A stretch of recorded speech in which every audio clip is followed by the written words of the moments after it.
விஷயமா நான் யாரையும் குத்தி காட்டுறேன்னு நினைச்சுக்காதீங்க. ஒரு பொண்ணு கிடைக்கிற மரியாதையும் அவமரியாதையும் அவ புருஷனால் தாங்கிறத நான் நல்லா புரிஞ்சுக்கிட்டேன். நான் ஒரு புத்தி கெட்டவ. என்ன இருந்தாலும் மறக்கானது தானே. என் வீடு, என் மாமா, என் அத்தை, என் மச்சனங்கன்னு நான் தான் ரொம்ப எதிர்பார்த்தேன். கூட்டு குடும்பங்கிறது ஒரு நல்ல பூ மாதிரி. அதை கசக்கிட்டோம், அப்புறம் மோந்து பார்க்க கூடாது, அசிங்கம். குடும்பங்கிற கண்ணாடி சாடிய கீழே போட்டு வரைச்சிட்டோம், அப்புறம் அது ஒட்டாது. நல்ல காலம் சாமி. இன்னைக்கு எல்லாரும் ஒன்னா சேர்ந்திருக்கிறோம், சந்தோஷமா இருக்கு.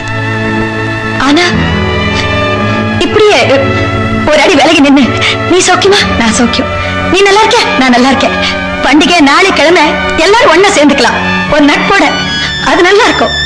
அதை விட்டுட்டு திரும்பி மறுபடியும் ஒன்னா கிட்ட வந்துட்டோம்னா ஏதாவது வாய் வார்த்தை தகராறுன்னு வந்து சண்டைன்னு வந்தா தாங்கிக்கிறதுக்கு என் மனசுலயும் சக்தி இல்ல, என் உடம்புலயும் சக்தி இல்ல, என்னால தாங்க முடியாது.